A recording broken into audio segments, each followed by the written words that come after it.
muitas vezes não cuidamos do meio ambiente e agora estamos a sofrer as consequências. Aqui no EcoAfrica gostamos de destacar projetos e iniciativas que fazem as coisas de forma diferente e melhor e que nos dão esperança. Eu sou Dália Langa, em Maputo, Moçambique, e estes são os destaques desta semana. Ambientalistas na República Democrática do Congo estão a ajudar tartarugas marinhas a chocar os seus ovos e a chegar ao oceano. Um projeto de reciclagem local no Senegal está a melhorar a vida num subúrbio da capital, Dakar. E Nairobi vai ter mais autocarros elétricos na estrada no futuro. Mas primeiro, água é vida. Como sobreviver sem ela? Na Somália não há época chuvosa há 3 anos consecutivos. Isto afetou 1/4 da população e mais de 500 mil de pessoas estão a fugir da seca. Na capital, Mogadíscio, alguns agricultores descobriram uma forma de continuar a produzir vegetais.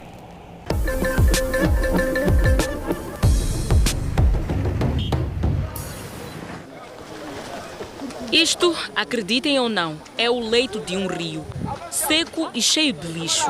O rio Shabelle já foi fundamental na Somália. As suas águas forneciam as áreas agrícolas perto da capital. Cereais, frutas e vegetais iam daqui para o Mogadíscio. Mas as alterações climáticas mergulharam o país na seca. A Organização das Nações Unidas diz que é a pior dos últimos 40 anos. O sustento do agricultor Sidou Hadam está em risco.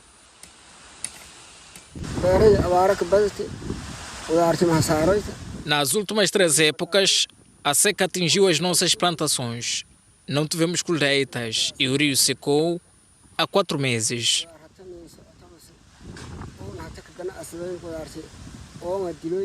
Não havia milho para alimentar a nossa família.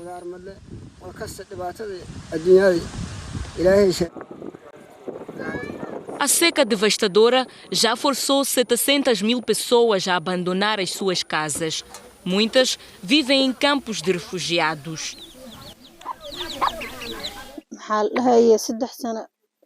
Fugi da minha aldeia após a seca das últimas 3 épocas. Não conseguimos cultivar.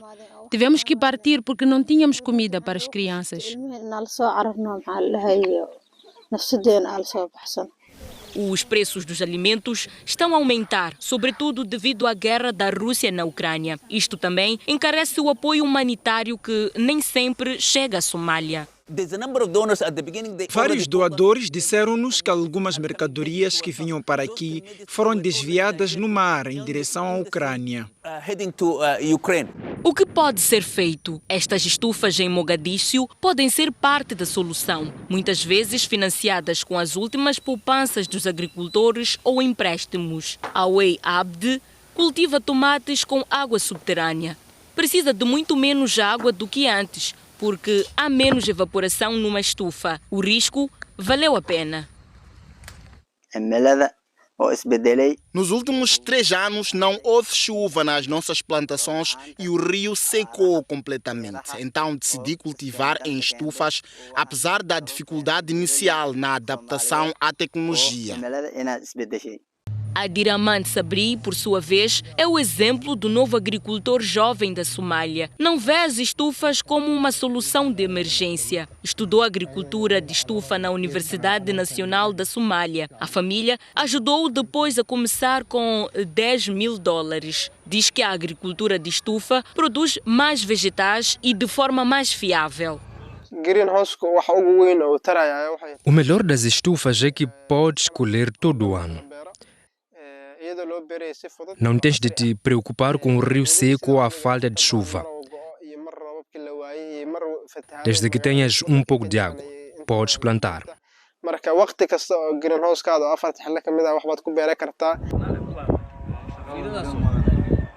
Colhem aqui 2 vezes por semana e já tem 6 funcionários.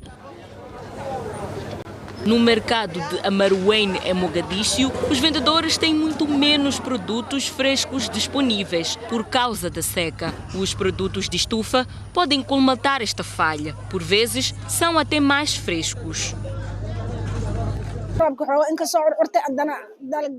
Esperamos que a chuva recomece em breve, mas o rio ainda está seco. Recebemos algumas frutas e vegetais dos agricultores de estufa que nos vendem a preços muito elevados. Mas não temos outra forma de conseguir os produtos. As estufas não vão resolver a crise alimentar da Somália, mas são um contributo importante, diz o especialista Abdelkadir Shirua. Food security As estufas podem contribuir para a segurança alimentar na Somália, quando as plantações convencionais estão em baixa. As estufas produzem uma enorme quantidade de frutas e vegetais que podem colmatar a falha no mercado. Também contribuem para a economia.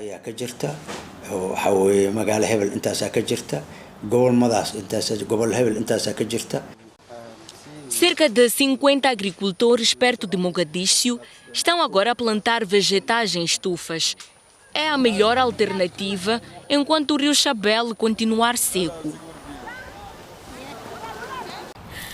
Da Somália para o vizinho Quênia e da agricultura para a mobilidade. Uma startup queniana quer revolucionar o transporte público com autocarros elétricos. Cada um custa 4 vezes mais que um autocarro a gasóleo, um preço considerável para uma empresa que quer pôr 1.000 destes veículos nas estradas da África Oriental nos próximos 5 anos. Mas já deu o primeiro passo. O nosso Faça a Sua Parte desta semana vem de Nairobi.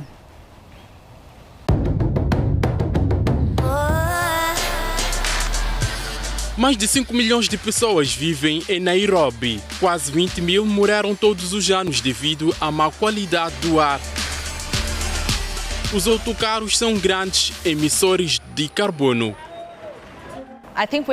Já não podemos fechar os olhos. As emissões de carbono têm efeitos drásticos para o meio ambiente. É por isso que Nairobi quer mais veículos elétricos na sua rede de transportes públicos. A cidade tem agora 2 deles em funcionamento.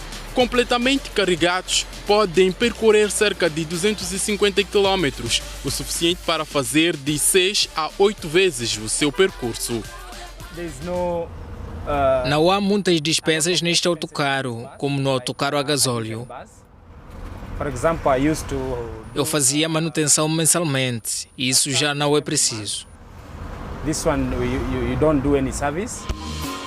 Os bilhetes para os autocarros elétricos deverão ser mais baratos. Transporta 25 passageiros. A internet é gratuita. As pessoas podem até mesmo carregar aos seus telemóveis. No autocarro elétrico, há serviços que os outros não fornecem. Também ficas mais relaxado, não há barulho. A empresa tem apenas uma estação de carregamento. 4 horas é o tempo necessário para carregar os autocarros. Engenheiros estão a ser formados para trabalhar nestes veículos elétricos. O plano é aumentar o número de autocarros elétricos nos próximos 5 anos. Será um passo importante para melhorar a qualidade do ar na capital queniana. Gostou da ideia? Conte-nos se também está a fazer a sua parte. Visita a nossa página dw.com/português e siga a hashtag DoingYourBit. Faça a sua parte. Nós partilhamos as suas histórias.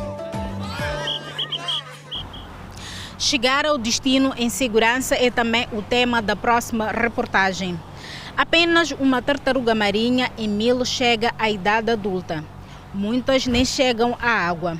Estas criaturas fofas têm muitos inimigos. Aves marinhas, caranguejos e polvos adoram comer tartarugas recém-nascidas. Guardas ambientais na República Democrática do Congo estão a impulsionar as suas hipóteses de sobrevivência.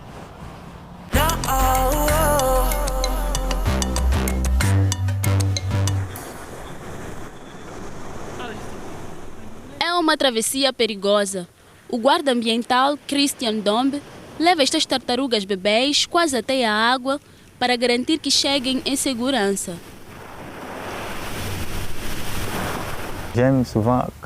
Gosto quando os bebês deixam os ninhos, faz-me muito feliz. Ça me fait de grand plaisir. Christian Dombe e os seus colegas percorrem 38 quilômetros de praias na República Democrática do Congo em busca de ninhos de tartarugas. Levaram 50.000 ovos para um centro de incubação. As tartarugas bebês nasceram após 50 dias. O projeto é gerido pelas autoridades da RDC para proteger estas pequenas criaturas vulneráveis de pessoas e pássaros que costumam comer os ovos. Esta geração sobreviveu, mas as próximas podem não ter a mesma sorte. Muitas vezes a erosão acaba com a costa. Ça diminue la côte. Traz diversas ameaças. Nous avons vraiment beaucoup de menaces par rapport à l'érosion. Nos últimos 30 anos, o aumento do nível da água do mar e a erosão eliminaram mais de 55 metros das praias. Estima-se que quase um quarto dos locais de nidificação tenham sido destruídos.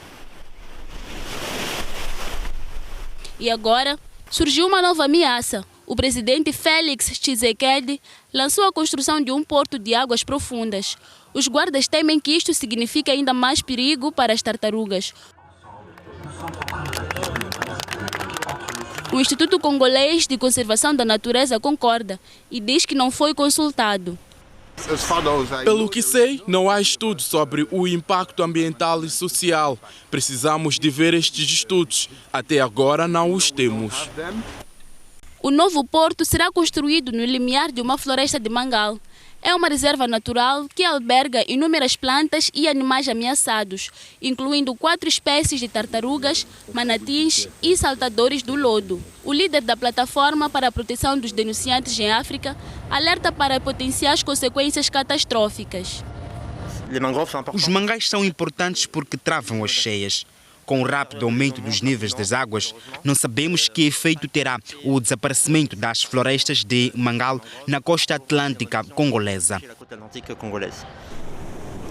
As últimas tartarugas que ele ajudou estão hoje finalmente a ser levadas pelas ondas.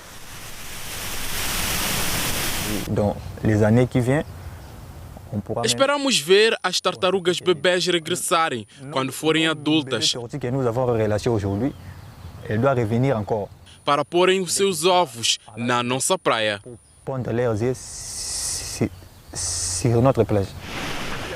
E quando elas regressarem, Christian espera que a sua praia natal continue a ser um habitat acolhedor.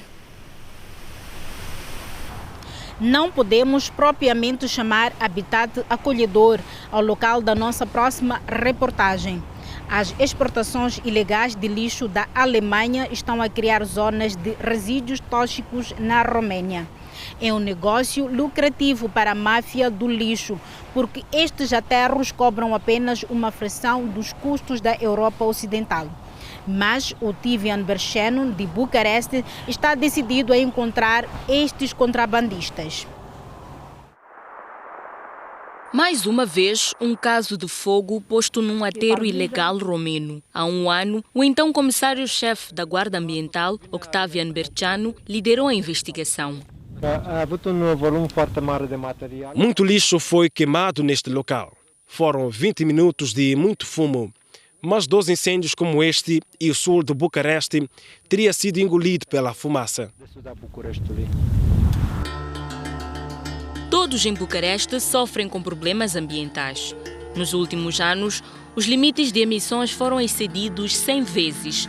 Além disso, há também a repetida queima ilegal de resíduos, alguns dos quais vêm da Alemanha. No verão passado, a Polícia de Fronteira Romena descobriu mais de 1.800 toneladas de resíduos no porto de Constança, no Mar Negro.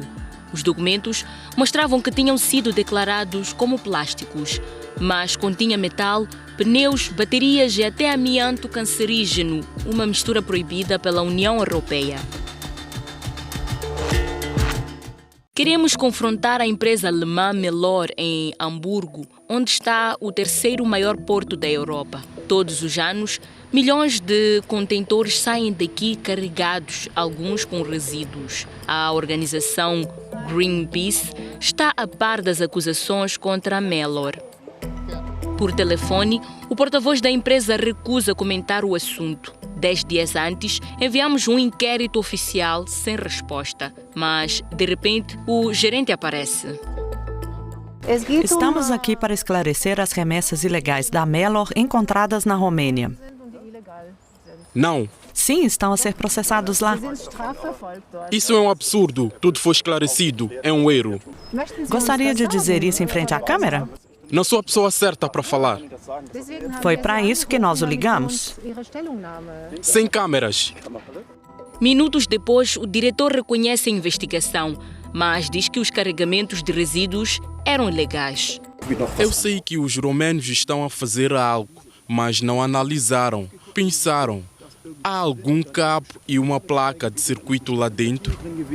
A DW teve acesso ao relatório sobre os resíduos analisados num laboratório alemão. Segundo o documento, continham componentes tóxicos não declarados. De volta à Roménia, encontramos Octavian Bercianu no aterro sanitário, mas, desta vez, sem uniforme. Foi demitido. Estará a demissão relacionada com os seus esforços para acabar com o contrabando de lixo? Estas são estruturas do crime organizado. Estão a transferir resíduos da Alemanha, Reino Unido, Itália e também da própria Bulgária e Roménia. Segundo a União Europeia, a Alemanha é um dos mercados mais importantes para a eliminação ilegal de resíduos. Alguns resíduos vão para as fábricas de cimento. Os contratos encobrem o fato de que são importados mais do que essas fábricas conseguem queimar. Por isso, uma parte acaba sendo queimada nos campos.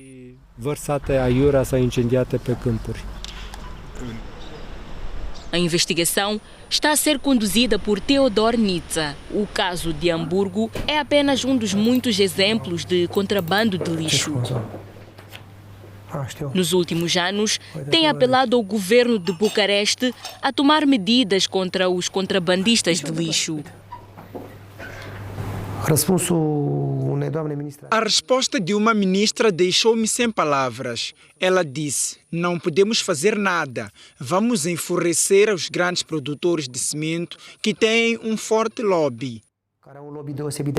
Theodor Nitze dirige-se ao Porto para mais uma inspeção. Acabo de receber uma chamada da autoridade judicial da União Europeia sobre o caso com a Alemanha e Bélgica. Já na Roménia, foram apresentadas acusações contra a empresa sediada em Hamburgo. Os tribunais vão decidir sobre o caso. Desde que a China proibiu a importação de resíduos plásticos em 2018, exportadores de resíduos olham cada vez mais para a Roménia, Bulgária e Polónia. A Alemanha é a líder mundial em reciclagem, provavelmente porque muitos dos seus resíduos são exportados para o leste europeu. Esta situação que acabamos de ver na Roménia é muito comum também em países africanos. No Senegal, a falta de sistemas eficientes de recolha de lixo significa que a maioria dos resíduos não chega aos aterros. Em vez disso, o lixo polui a terra e os oceanos, ou gera fumos tóxicos quando é queimado em bairros residenciais. Mas as coisas estão a mudar. Em Rufisque, um subúrbio de Dakar, foi implementado um novo conceito de reciclagem e está a funcionar.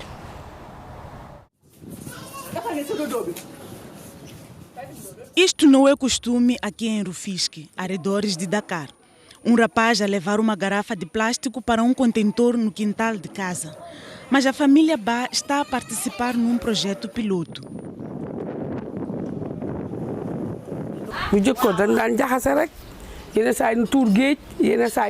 Antes deitávamos tudo ao mar. Tínhamos um contentor e misturávamos tudo e deitávamos fora. Agora temos contentores diferentes para garrafas de plástico, latas, restos de comida, tudo separado. É simples e todos sabem o que fazer.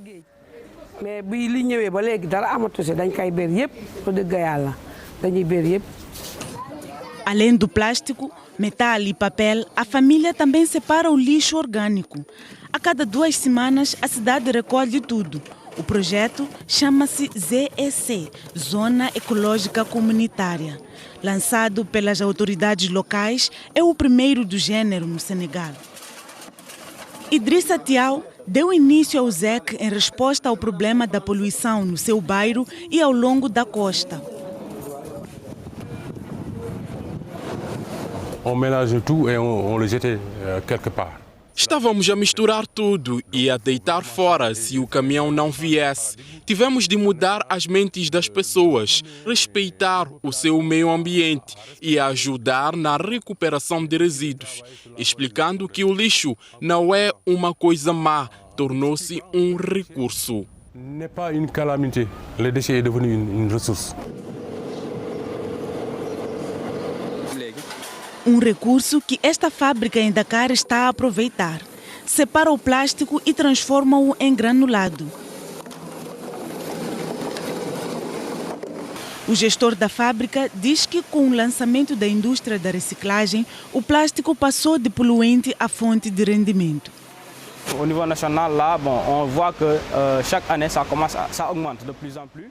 A nível nacional, vemos que está a crescer a cada ano e agora o Estado está a implementar um sistema para controlar melhor a gestão de resíduos. Também há muitos resíduos plásticos fora de Dakar, mas não há um sistema organizado. Descentralizar as operações e usar programas como o ZEC ajuda-nos a conseguir o material mais facilmente e a um menor custo. Sem isso, teríamos de organizar o nosso próprio sistema de recolha e ir em busca dos materiais recicláveis. Seria muito mais difícil.